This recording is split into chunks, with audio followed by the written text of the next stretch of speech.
Saya akan menyapa dulu dari Kalbe ya, Pak ini bisa disampaikan Pak Dr. Mulyana Mansur. Pak Dr. Mulyana Mansur sudah hadir ya? Halo, selamat siang Pak Agus. Oke. Saya akan membacakan CV. Beliau adalah medical marketing di Kalbe Nutritional di PT Sanghyang Perkasa, atau yang biasa kita kenal dengan Kalbe. Produk-produk Kalbe sudah sangat banyak. Nah, beliau ini adalah seorang dokter dari Padang ya. Beliau lulus dari Padang, dari Fakultas Kedokteran di Universitas Andalas. Nah, di sini beliau sempat menjadi dokter sebelumnya sampai tahun 2003. Kemudian saya lihat di sini beliau kemudian berpindah masuk ke dunia industri, mulai menjadi medical coordinator dan product manager. Kemudian tahun 2008 sampai 2016 menjadi kepala di medical sales Fonterra, dan yang terakhir ini hingga sekarang menjadi berada di posisi medical marketing di Kalbe Nutritional. Nah, beliau juga terlibat aktif di keanggotaan beliau profesi, baik di Indonesian Medical Doctor Association dan di APPNIA. Nah, pada Dr. Mulyaman, saya persilakan waktunya 10 menit. Ya. Oke, terima kasih Pak Agus. Saya share screen ya. Silakan. Jadi Assalamualaikum warahmatullahi wabarakatuh. Salam sejahtera buat kita semua. Sebentar. Oke. Sudah bisa lihat ya Pak Agus ya, dan slide-nya. Ya, Assalamualaikum warahmatullahi wabarakatuh. Selamat siang semua buat Bapak Ibu semua dan yang terhormat para guru besar yang ada pada siang hari ini. Jadi pada siang hari ini saya akan coba membahas tentang prospek dari nutraceuticals ini ya, terutama marketnya sendiri ditinjau dari aspek food ya, food dan suplemen, karena memang Kalbe Nutritional ini banyak di food sebenarnya, di pangan dan di suplemen. Jadi kita tidak di pharmaceuticals. Dan memang di industri sendiri ya, istilah daripada nutraceuticals ini dan functional food itu masih kita juga sama dengan yang dipaparkan oleh para pembicara, kita tidak mendefine-nya secara jelas sebenarnya ya, tapi baik juga di acceptance daripada katakanlah dokter atau consumer, dia juga tidak tahu dengan pasti apa itu nutraceuticals ya. Bahkan functional food sendiri akhir-akhir ini masih mulai bisa dipertanyakan oleh para dokter terutama ya. Jadi memang kalau saya lihat nutraceuticals ini adalah memang bagian daripada functional food. Jadi kalau kita bicara soal functional food, artinya memang food atau nutrien yang ada di dalamnya memberikan energi, kemudian ada kandungan-kandungan nutrisi di dalamnya yang lain. Tapi kalau nutraceutical sendiri lebih kepada substansinya sendiri. Seperti tadi sudah dijelaskan juga dalam sumbernya dari tumbuh-tumbuhan, dari animals, dan dari microbiome sendiri. Jadi ini lebih ke ingredientnya itu yang kita tangkap dari industri. Nah, jadi pada kesempatan hari ini saya akan coba share apa-apa sih yang ada di produk pangan dan suplemen yang kita tambahkan, dan kemudian bagaimana prospek marketnya di Indonesia. Nah, ini menarik sekali memang dari poin BPOM sendiri bahwa untuk food dan suplemen sendiri kita tidak bisa mengklaim sebagai health benefit terhadap ingredient atau nutraceuticals yang kita tambahkan. Tapi kita bisa ada di Nutrifact, tapi kita tidak bisa ada di label di depan, kita bilang bahwa probiotik untuk meningkatkan daya tahan tubuh itu nggak bisa. Nanti mungkin dari Balai POM bisa menjelaskan, tapi kita hanya bisa hanya menambahkannya ke dalamnya dan tanpa ada klaim tertentu. Karena memang seperti pembicara sebelumnya menyebutkan bahwa memang perlu penelitian-penelitian yang lebih lanjut untuk mengklaim sesuatu, apalagi di food, untuk health benefits. Nah, jadi saya mulai. Nah, ini juga apakah ini termasuk dalam nutraceuticals atau functional food? Mungkin saya kasih contoh isolate soy protein. Nah, dari segi sediaan sebenarnya ISP ini atau isolate soy protein ini sendiri itu sebenarnya adalah functional food kalau menurut saya. Kenapa? Karena yang menjadi nutraceuticals adalah bagian daripada isolate soy protein di dalamnya, seperti adanya isoflavon. Nah, ini yang kita juga sebenarnya tidak mendefinisikannya secara gamblang ya. Nah, bagaimanakah klaim yang kita berikan? Kita nggak pernah klaim, tapi kita berharap dengan adanya isolate soy protein di dalam produk itu tersendiri, di mana isolate soy protein ini adalah proteinnya itu harus minimal 90%. Itu bedanya dengan yang soy protein biasa. Yang dijual biasa proteinnya itu kita nggak tahu berapa. Tapi kalau kita bilang dia isolate soy protein, artinya 90% dia mengandung protein. Nah, ini kandungannya sendiri kita tahu isoflavon sendiri antioksidan, kemudian ada anti-inflammatory efek ya, dan jadi ini lebih ke promoting health, bukan untuk pengobatan. Bukan pengobatan, walaupun sekarang ini sendiri untuk anak-anak terutama soy protein ini bisa untuk mengobati penderita yang alergi protein susu sapi. Jadi kalau alergi protein sapi, dia pakai protein yang dari soya. Nah, yang kedua saya ambil contoh adalah ekstrak olive oil.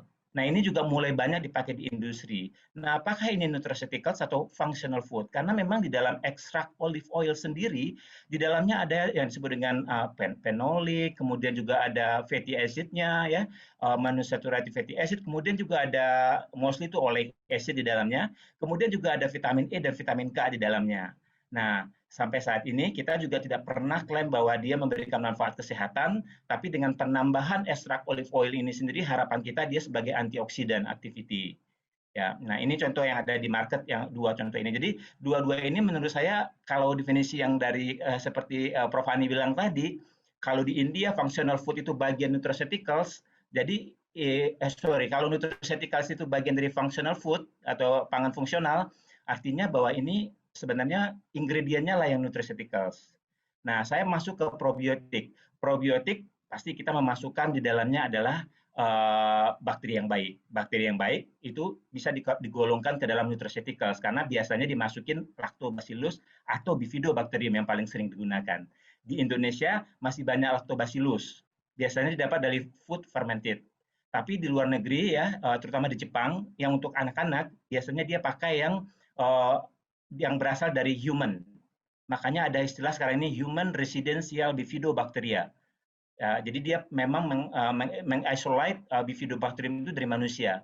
Di Indonesia masih kebanyakan food fermented.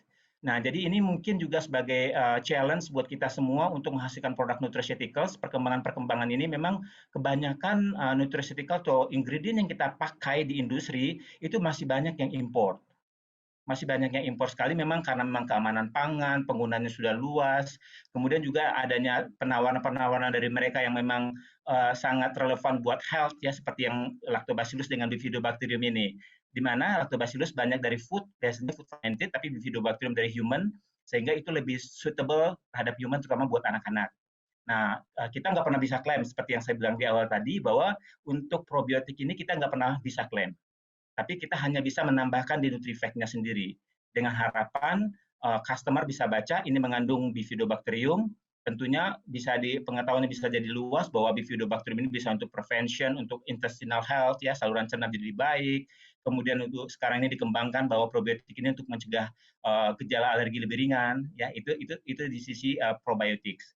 Nah, prebiotik tadi sudah dibahas, ada jenisnya, ada yang fructans, biasanya FOS dan inulin, ada yang fructans ini biasanya dari plant, dari tumbuh-tumbuhan, dari chicory rot biasanya diambil. Sementara yang dari galacto-oligosaccharide, GOS lactulose ini biasanya dari susu. Susu yang memang diolah ya, dari diolah menjadi GOS atau lactulose. Nah, ini juga sekarang ini sangat-sangat menarik ya karena memang prebiotik dengan serat terutama. Ini seringkali di mess up. Kalau berdasarkan definisi probiotik ini biasanya prebiotik ini akan memodulasi probiotik di dalam saluran cerna. Tetapi serat lebih sedikit memodulasi daripada makrobiota di saluran cerna.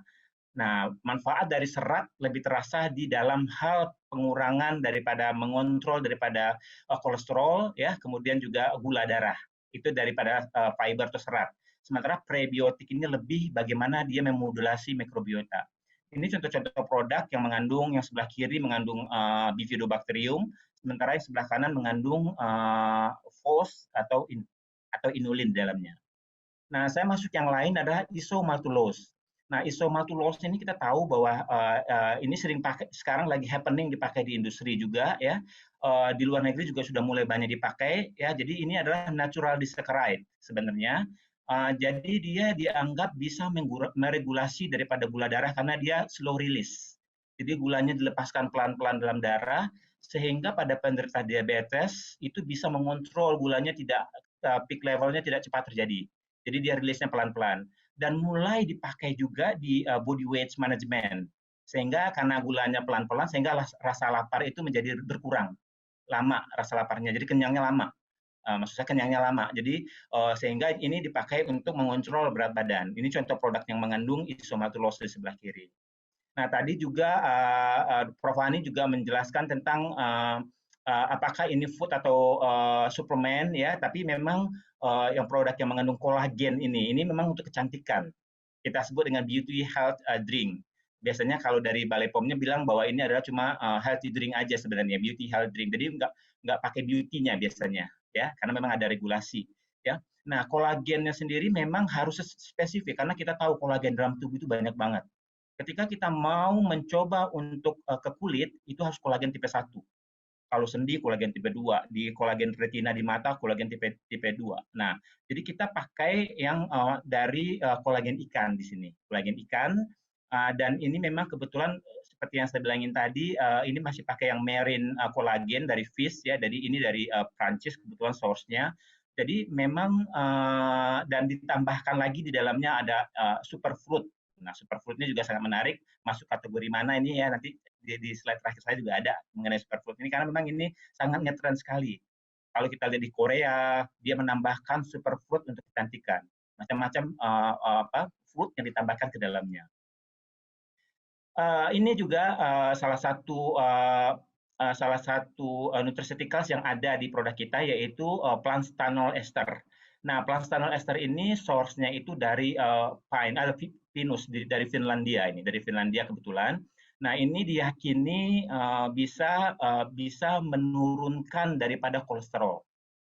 Ya, kolesterol, dan ini pastinya balik lagi setiap yang kita tambahkan dan kita registrasi ke Balai POM, pasti Balai POM banyak sekali requirement mengenai riset, termasuk halalnya juga pasti ya, tadi Prof. Umar juga sudah jelaskan, pasti ada request dari Balai POM ketika kita meregistrasi, karena itu syarat mutlak untuk bisa beredar di pasaran, apalagi kategorinya food. Nah, ini juga plant stanol ester ini sendiri dari saya bilang tadi dari tanaman ya, di Finlandia. Nah, ini yang terbaru sebenarnya, lactoferrin. Lactoferrin ini merupakan bagian dari whey protein. Whey protein ya, dan ini hanya ada di mammal meal, artinya hanya ada pada human dan pada sapi ya, terutama yang banyak. Nah, ini diyakini sekali kenapa bayi-bayi ASI itu bagus dalam hal bacterial infection ya, mencegah ya virus juga ya. Ternyata itu di dalam ASI itu kaya dengan lactoferrin. Nah, makanya industri mencoba untuk membuat lactoferrin ini, tapi unfortunately lactoferrin ini hanya ada di manusia dan hanya ada di susu sapi. Akhirnya susu sapi yang diekstrak.